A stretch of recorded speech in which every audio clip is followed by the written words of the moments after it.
about preconception care, and as we wait for her, I just wanted to emphasize the role of folic acid in that it helps us to ensure that in early pregnancy, the mothers are taking folic acid, which contributes to prevention of neural tube defects. I've seen many times on social media people sharing pictures of babies with abnormalities, especially of the nervous system, right from the head to the spine.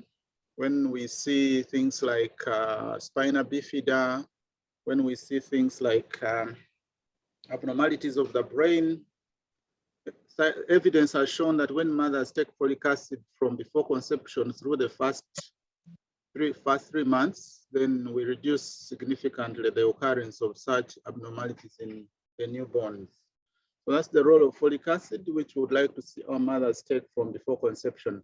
Unfortunately, many of our women only discover that they are pregnant because the pregnancies are not planned. So we probably recommend that women who could get pregnant anytime should really be taking folic acid. Definitely, I would like to do much more than the folic acid. So the counseling and assessment for other conditions like sickle cell disease, like diabetes, like high blood pressure are critical in the preconception care period. Diabetes especially is a big issue also because when it is not well managed preconceptional, it is also associated with congenital anomalies. So it is critical that we assess our mothers preconceptionally for folic acid. In terms of hypertension, most of the hypertension we tend to be familiar with and worry about is that which comes, and we call it preeclampsia, as it is diagnosed and detected after the first 20 weeks of gestation.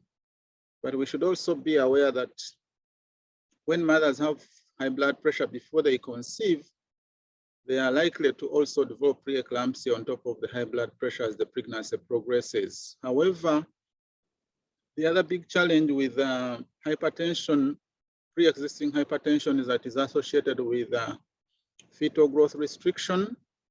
And current evidence shows that when these mothers are diagnosed or detected early and started on aspirin, there's evidence that there's improvement on the fetal outcome for these mothers if they start taking aspirin before 16 weeks. And usually the recommended dose is about 162 milligrams. So we could use our cardiac aspirin or junior aspirin, which is 150 milligrams, to give to these mothers who have high blood pressure. If they can start this aspirin from below 16 weeks throughout pregnancy up to about 36 weeks, that helps with minimizing the risk of fetal growth restriction and all the consequences of small babies. We can go to the next slide. I'll try to go on as we wait for Dr. Rose. Right, so when the mother now has conceived, it's important for her to start antenatal early. And as the recommendation from the Ministry of Health, that there are 8 recommended contacts throughout the pregnancy. We have moved away from the 8 that were what we're practicing now. The recommendation from WHO and also adopted by the Ministry of Health is 8 contacts. And during the antenatal period, the mother should continue with folic acid for 3 months. And usually after 3 months, we add on iron because many of our mothers are anemic because of various reasons, either because of malnutrition, it could be because of hookworm infestation, and generally other conditions that may reduce their iron load. So it's critical for them to be given as supplements, iron and folic acid after 3 months throughout the pregnancy and even during the breastfeeding period. We also recommend the use of Fancida for malaria prevention, taking 3 tablets on a monthly basis, starting at 13 weeks all through the pregnancy. The usual tests that we would like to do include the urine test for testing for proteins, and other infections in the urine, we definitely should do the hemoglobin to check that the mothers are not anemic. We do the monitoring, the usual monitoring for blood pressure, and we also assess for STIs. We don't forget to test for HIV, and we recommend that this should be offered to all pregnant women as an HIV test. As the pregnancy progresses, we recommend to do fetal growth monitoring through assessment of the fundal height and the mother's weight. Our expectation is that the fundal height should increase steadily, and the mother's weight should also be picking up, in that we expect the mother to gain weight. And because the pregnancy is progressing, whenever a pregnant woman is not gaining weight, then we probably consider the baby may not be growing too well. We check out for edema, that's the swelling of the limbs, the feet, and the abdomen. This is important for two reasons. One is that sometimes when our mothers have anemia, they may present with the first sign of edema. And I remember back in the day where there was the feeling that some of these pregnant women were looking nicer and more round, when actually it was anemia and edema which was making them round. So we shouldn't be happy that they are all swelling up. It's not a sign of good nutrition. It could be a sign of anemia. Definitely could also be a sign of high blood pressure, although we don't consider it as really very critical nowadays for diagnosis of preeclampsia. Assessing the fetal heart is important, feeling the fetal movements, avoiding self-medication, and ensuring that the mother is comfortable throughout pregnancy. Definitely, there are those discomforts that happen, the nausea and vomiting and heartburn. There are medications to manage the nausea, especially if it's mild. When it's severe, sometimes they may require admission and management with IV fluids.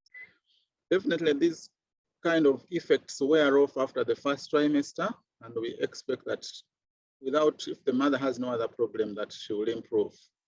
Good nutrition, we advise, and we also ensure that they are given hematinics. Next slide. So as the mothers attend antenatal, we expect them to start getting ready for the coming baby. And here we talk about emergency preparedness for the family and for the mother herself. Definitely, we have what we call danger signs of pregnancy, and these are some of the things we need to look out for, and the mothers need to be informed about them. One of them is bleeding in early pregnancy, convulsions. Those are really very dangerous for the mother, loss of consciousness, but usually the convulsions are at the tail end of the whole process of preeclampsia. The first signs are usually headache, which does not respond to conventional analgesics. Some of them will have reduced urine output. And then when you see these things with epigastric pain, you start worrying that most likely they may have preeclampsia. Definitely, we have to rule out other things like malaria, because that also presents with headache and vomiting. So we need to rule out those ones. So as part of preparedness, we also encourage these mothers and their spouses or significant other to prepare money, prepare the mama kit, and the person who is going to look after this mother when she comes to hospital, because many times some of these mothers struggle when they have to go to hospital and they have no person, no transport, and no attendant. And sometimes when that happens, when they are in hospital alone, we've had stories of babies disappearing. It tends to happen to these mothers who are struggling with after delivery, and they have all this luggage and the baby, and the Good Samaritan appears to want to help. Most times they want to help with the baby and not with the luggage, and then they take off with the baby. So you need to have an attendant to help. Next slide. I don't know whether Dr. Rose is back. If she comes back, kindly, Professor, let me know so that I can hand over back.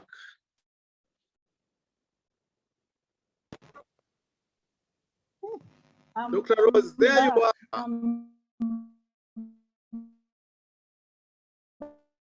Back. Thank you so much. So please take over from health education over there. I just filled in the gap as the good young brother that you have.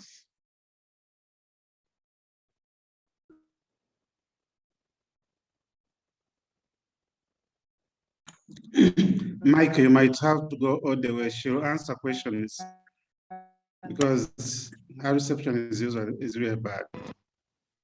Rose, is there somewhere you can stand which is better? Thank you. Now Thank we you. hear I know you. you did a good job because you self-educate on simple exercises, working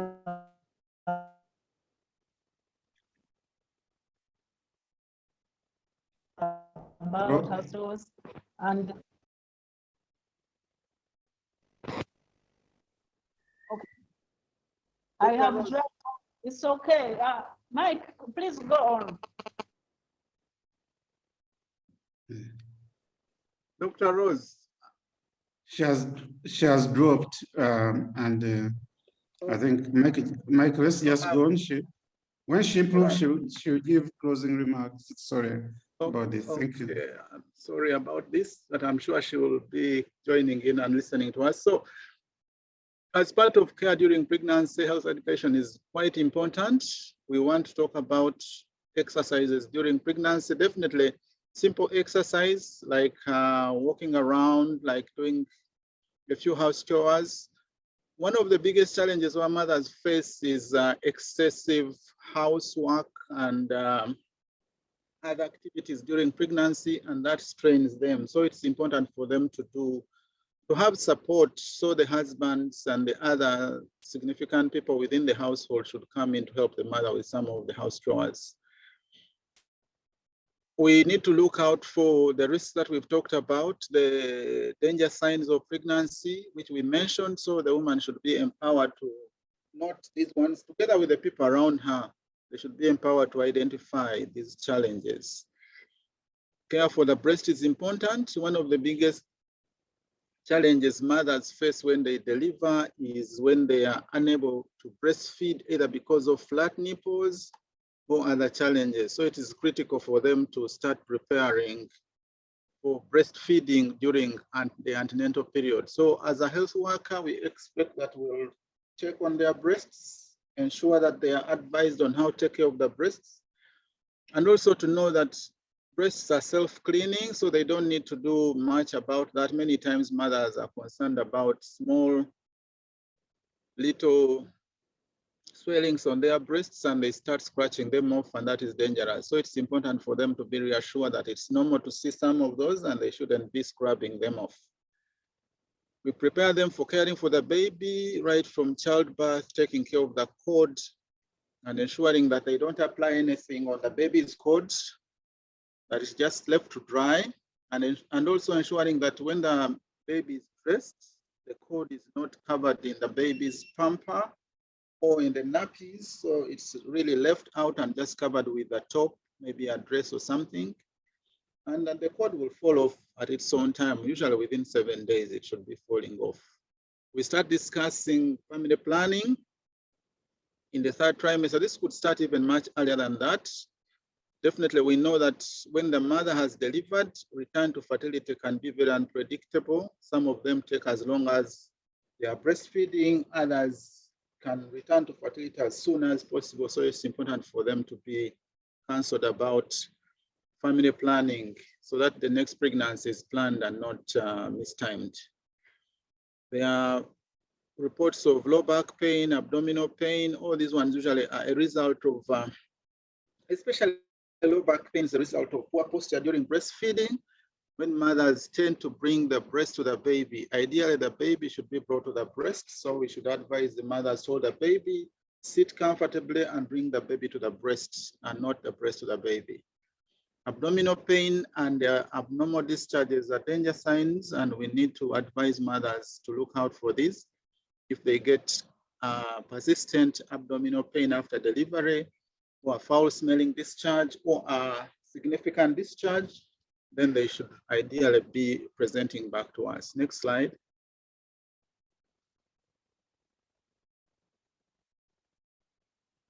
Next slide, please. During labor and delivery, I'm really doing this, but I would like my sister to be on standby and chip in as soon as she's back. So during labor and delivery, we want to promote normal birth. So we encourage these mothers to walk around.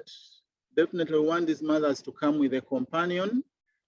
Gone are the days when we would ask and tell husbands or companions to keep away. Nowadays, we encourage the companions to come as far as the labor wards. So I hope this is also true in Busoga and all the hospitals around. I'm not very familiar, but we want to encourage them to have a companion to support them. There's evidence that when mothers have a companion, their labor is much better. They are more likely to have a normal birth and have fewer risks of cesarean section. During labor and delivery, we encourage them to sit up in the upright position. They could change positions. Lying on the back for too long is not advised because it tends to reduce on the blood flow to the baby, and also the mother could get supine hypotension syndrome. We encourage them to drink and eat so that they have the energy for push when the second stage comes. We encourage them during labor to breathe, have gentle breaths in between the contractions. And before labor starts, to encourage them to pass urine. We want to discourage the issue of passing catheters unless if urine has failed to be spontaneously passed.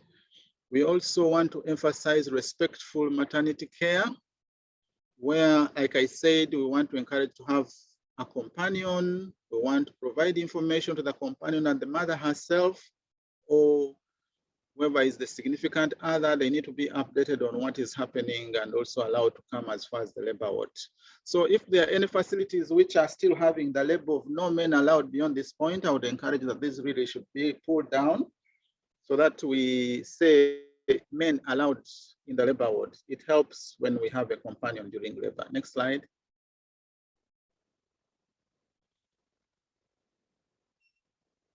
Intrapartum care, I saw at the beginning of the pregnancy, Dr. Rose presented that at the moment we are now at 74% of live births attended by a skilled provider. That is good, but not good enough. We would like to have all our mothers delivering in the hands of a skilled provider.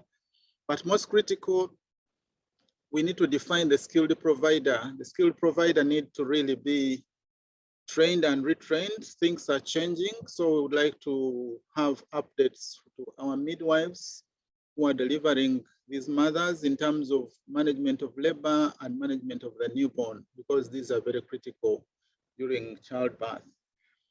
We also have what we call danger signs of labor, when labor is not progressing, when the mother is developing signs of eclampsia and preeclampsia, when there are sustained contractions that are not letting up. It's important to identify these as danger signs. When there is heavy bleeding, we need to also be familiar with that. We encourage the mothers to follow the instruction of the care provider. This becomes important and helpful if it has started during the antenatal care, telling them and making them aware of what they need to do during labor. Many times our health workers become a bit exasperated by these mothers when they are not cooperating, but it usually comes from the fact that they were not prepared antenatally. Again, we would like to, like I said, train our healthcare providers to identify these emergencies: obstructed labor, cord prolapse, maternal and fetal distress, cord prolapse, especially when the membranes rupture. Many times we train our healthcare providers not to do VEs frequently, but rupture of membranes is one condition where we expect the healthcare worker to repeat a vaginal exam, even if she's just done 1, 2, or 3 minutes earlier on.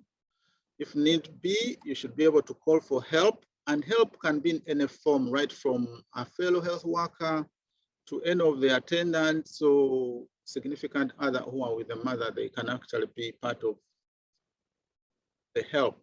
After delivery, we encourage active management of third stage, where we should use oxytocin to prevent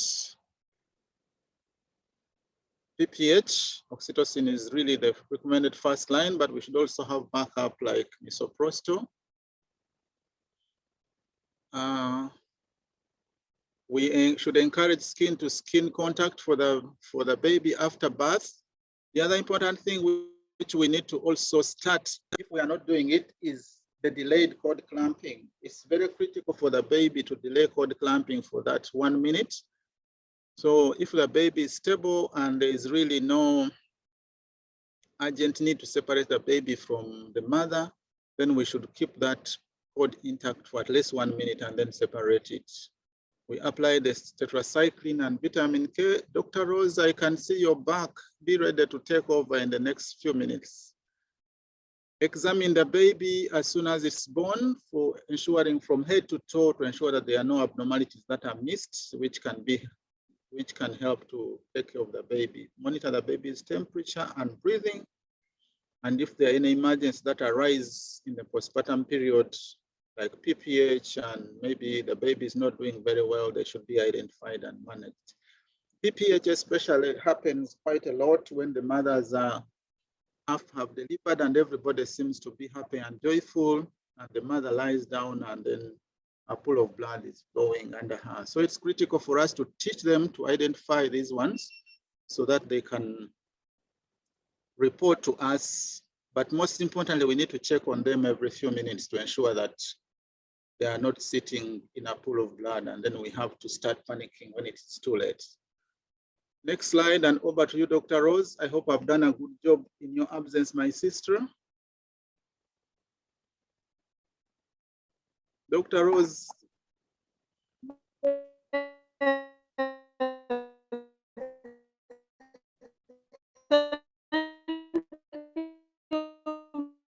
Your network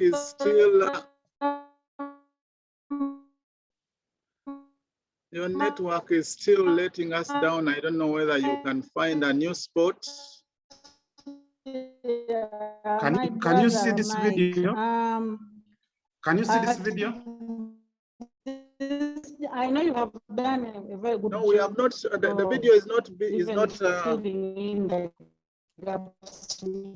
Professor Weiss, so you may have. Okay, that's better now. I think now we can.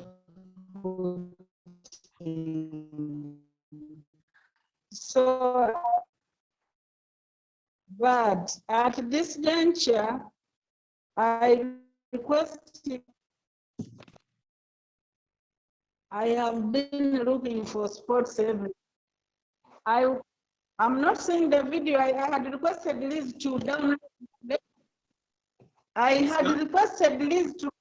I had to download it and play it. It's coming shortly. It's coming shortly.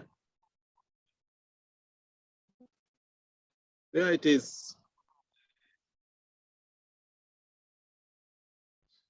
Professor, can you put the video, the audio? Because the last time I tried to click on the link, it was not good. Elizabeth, it is playing now, Dr. Rose. The video is playing. Please bear with us. Let's watch this video. But I can't hear anything. Can you? Is there? Hello. It's going to start. I need to increase the video, the audio somewhere.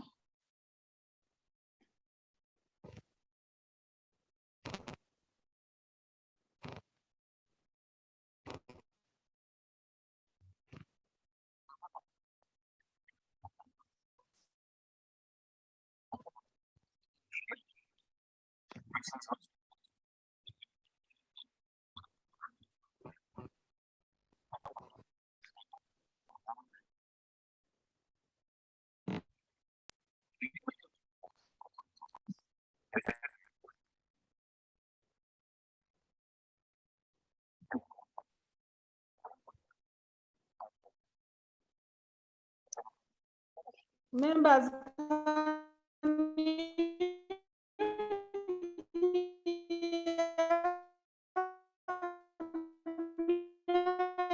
Rose, Dr. Rose, maybe if you can keep quiet. Dr. Rose, maybe please, can you mute her? Somebody mute her and tell her to let the video play. Hello.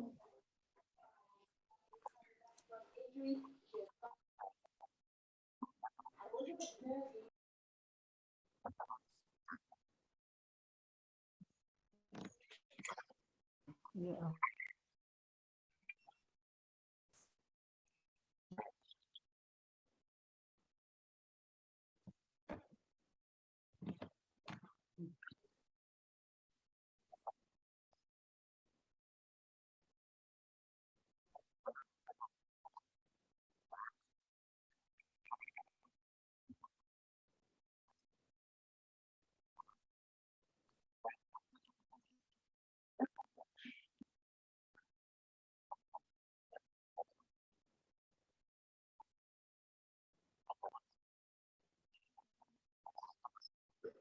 There is no audio. I don't know what has happened, but there's no audio. You hear? We can't hear any audio. I see the pictures, but I don't hear the audio. Other people are not hearing also. We are hearing anything. Pardon? Let me try. Okay, sorry about that.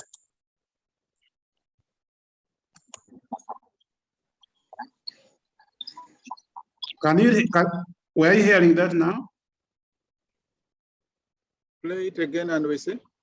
No. Well, we are seeing the pictures, but we are not hearing anything. Because, can you hear me? Yeah, we hear you. Professor Wiseau, can you stop sharing and I try to share that video and we see? Okay.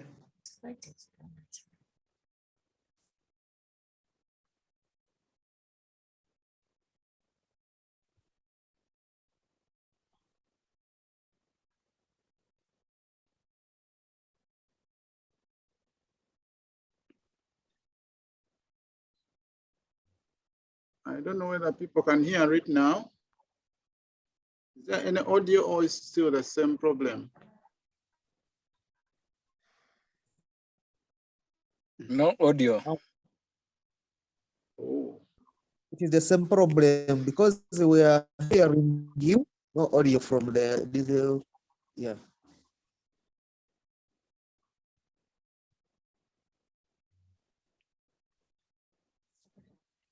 Sorry, then from Kampala, 0. Okay, let me just try one more time. One more time, please.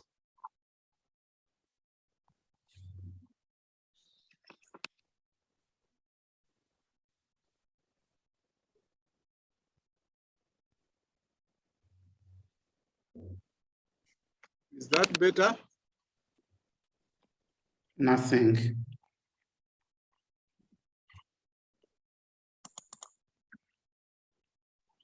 No sound still. So what I'm going to do, I'm going to put it in the chat so that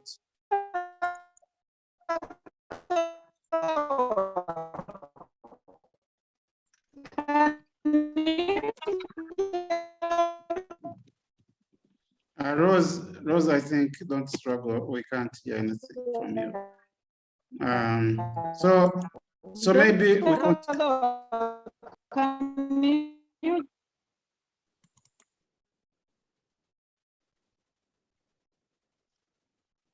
Dr. Rose, please. Yes, maybe you can try now. We can see you. Maybe you can tell us something, Dr. Rose.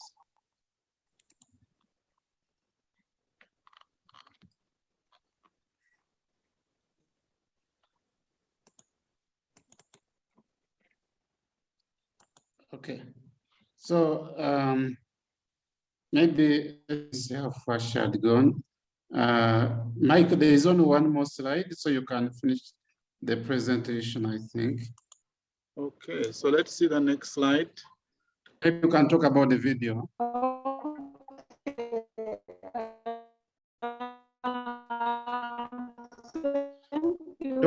Dr. Rose, Can you hear me now?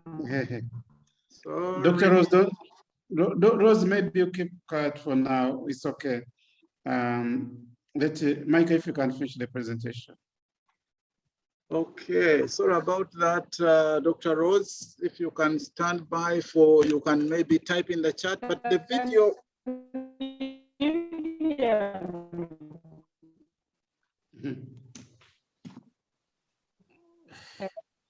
Can you hear?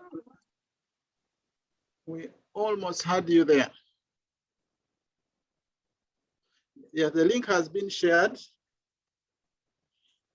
But I think in brief, the video is a summary of what typically happens to a woman who is pregnant, and she has, as she progresses through pregnancy, one, she starts off by wanting to get family planning and probably not get pregnant, and she's unable to do that. So she finally gets pregnant.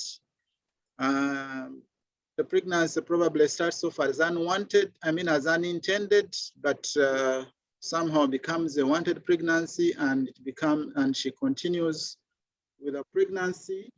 She wishes to go for antenatal care, but maybe she has no money and she's not supported by her husband, so she's unable to go for antenatal care.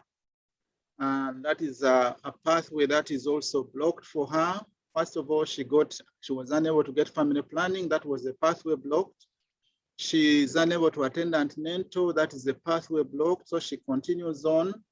I'll just summarize. When the time for delivery comes, she wishes to go for care. She doesn't have transport.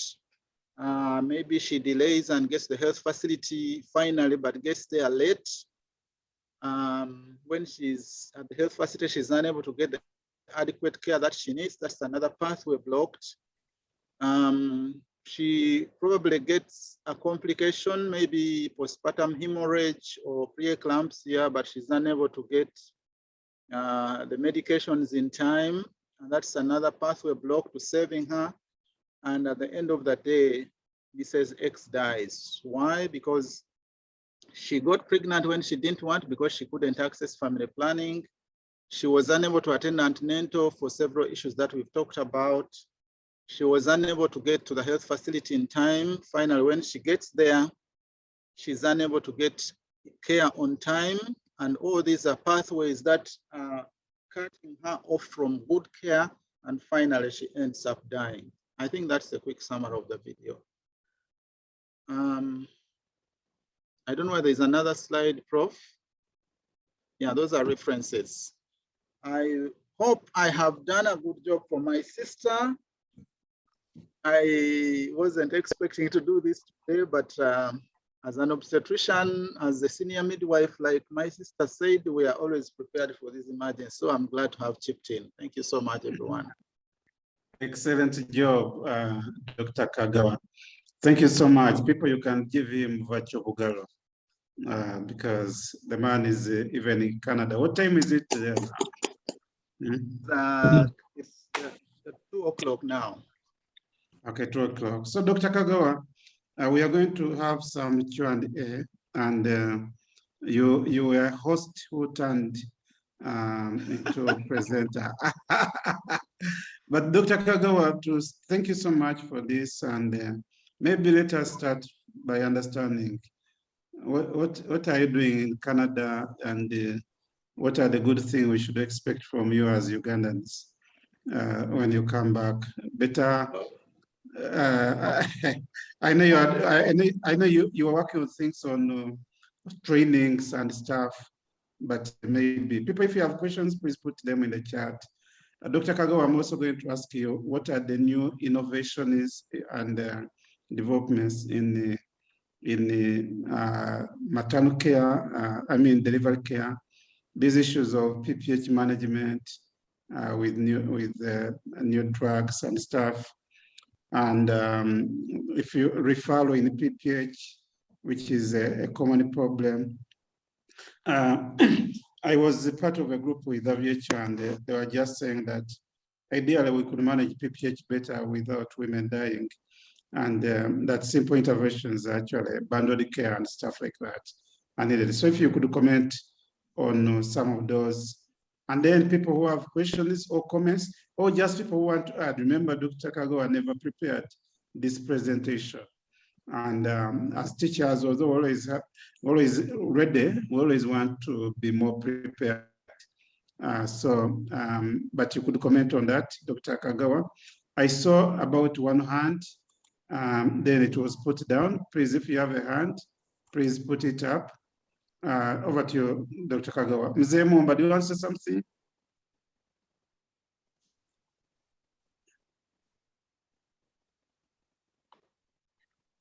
Dr. Peter, not now. Okay. I'm just listening in. Okay, you are unmuted. That's why I was. Dr. Kagawa, can you comment? And members, if you have questions or comments. Fine. So maybe I'll. You've asked me to do a lot of things, but I'll start by maybe saying, at the moment in Canada, pursuing a fellowship in maternal-fetal medicine. So I've been here for about a year now. I should be coming back soon with a few goodies that I've put in my bag. And I hope I can contribute to improvement of maternity care. The question about postpartum hemorrhage, definitely postpartum hemorrhage is a big problem. And again, like this presentation came up from the beginning, that we need to start preparations for prevention of PPH right from early pregnancy by ensuring that one, our mothers are not anemic, because when we have anemia, even the slightest amount of bleed will actually put these mothers into PPH. Much as we define PPH as loss of 500 mils or more, any amount that would actually tip the mother's hemodynamics would make it PPH.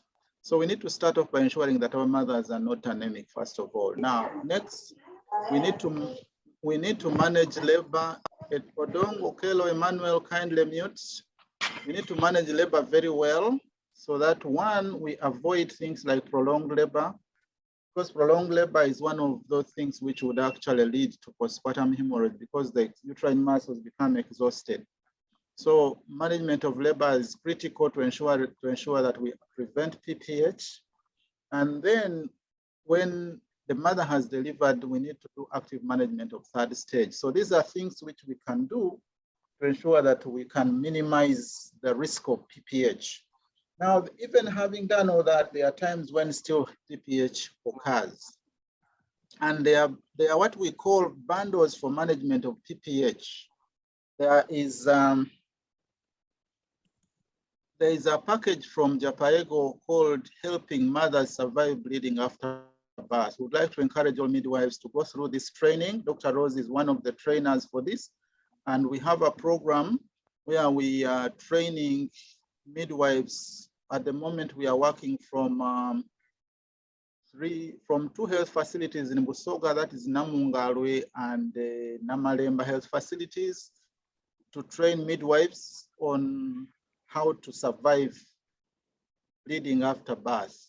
And here we talk about active management of third stage. We talk about management of PPH when it happens. There's a protocol which we recommend to use to ensure that when PPH happens, it's well managed.